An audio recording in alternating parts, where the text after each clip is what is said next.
The other morning, I was looking outside the window, and we have bird feeders outside the window, and like the birds just like go to town.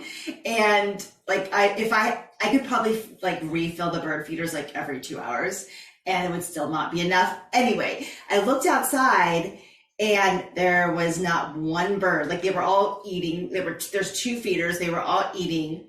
I looked outside, and there was not one bird to be found. And the bunnies were kind of like in like this, because we have lots of bunnies, and they were like, I was like, something is out there. There's some predator out there. So I went out back, and I didn't see anything on the roof. And then I heard, "Arr, arr," and I look over on the gate, on the, I guess the gate, the fence, and there was a black Harris hawk.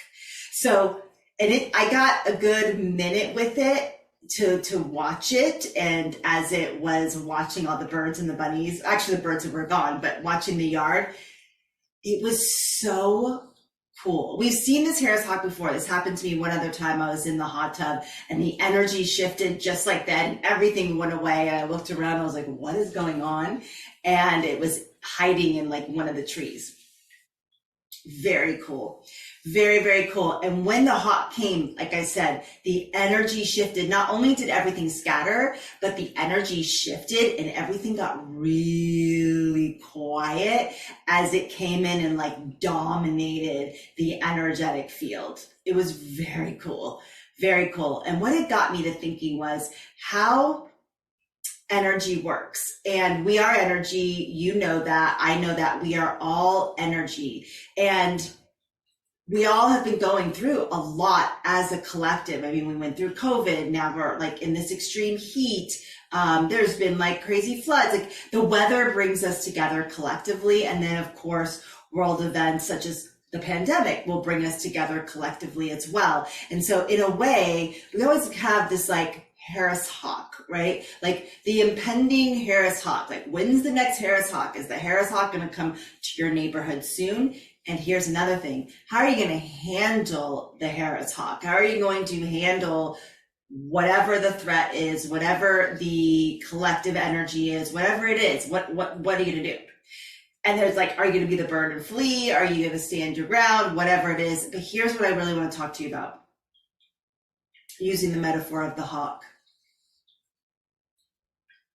I'm seeing a lot of people for a long time, but it seems to be getting, it seems to be getting more intense in the spiritual world, where there's a lot of talk about portals and Lionsgate and 777 and the moon rituals and this and then that and that. And there's a lot of spiritual clickbait, if you will, of like, what's going to be the next thing to raise your vibration so you can be free from the Harris hawks. We live on Earth. The Harris hawks are always going to be around. We're always going to have some form of Harris hawks.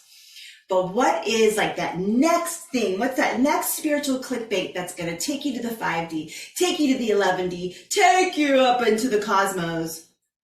Here's a little secret. As someone who's been in the spiritual space for a very long time and done a lot of work and continues to do a lot of work on herself, there's no spiritual clickbait.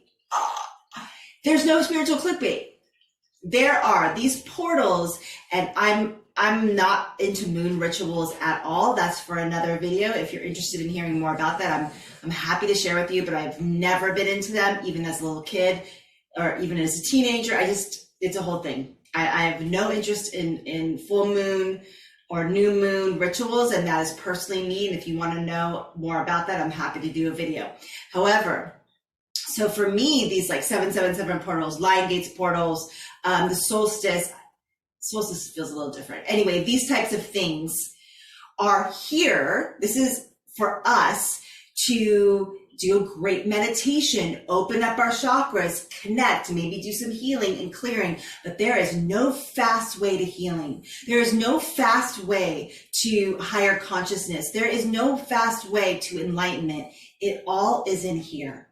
It is all in here. And if you looked at my desk, I've got sage, I've got what the heck am I spraying on me? Limpia clearing. I've got lavender water. I've got stress-free oils. I've got pineal light infusion. I've got all of this stuff. I've got Florida water.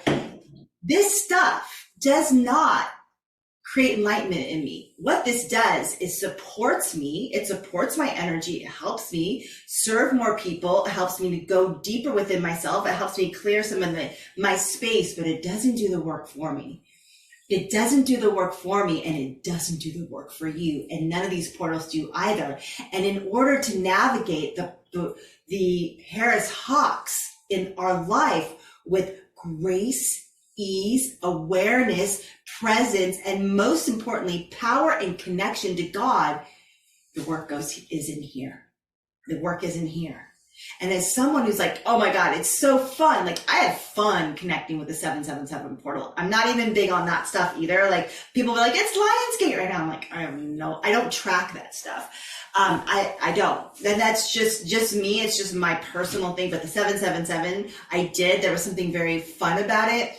And I went and created a whole thing up there to support me in being of more service and creating more healing within me. But it's not a bypass to doing the work. And I'm seeing this more and more and more in the spiritual space of like these spiritual clickbaits of like, do this and do that. It's going to get you here. It's going to get you there. And guess what? I'll be the one to take you there. I am the priestess of the 777 portal. I'm not, by the way, but just that level of what's going on. So just be really careful out there. Be really mindful and know there is no fast way. There really isn't.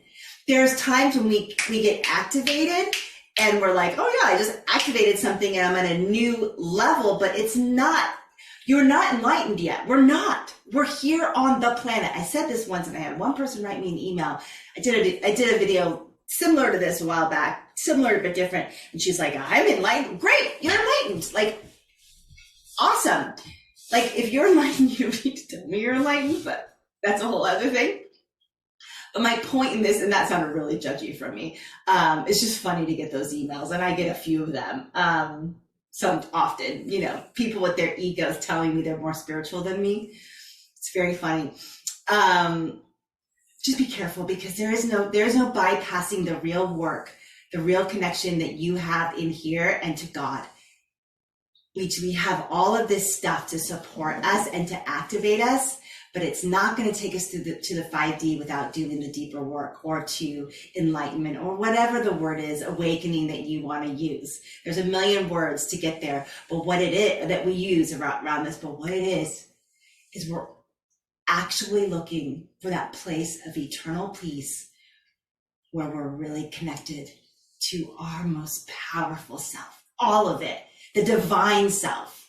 That's what we're working toward. We've got some cool things to explore. I teach the shamanic journey and connecting with guides. They're there to help us along. They're not there to do the work for us. They're not a psychic connection and being like, oh yeah, I'm going to get the drums out. They're not going to do the work for us. They'll support us, but not do the work for us. All right. So let's Harris Hawk it. Next time the Harris Hawk comes around your area, what are you going to do? Are you going to be a victim to it? Are you going to stand in your power? Are you going to move through your deeper work? And what is your prayer when that hawk shows up in your life?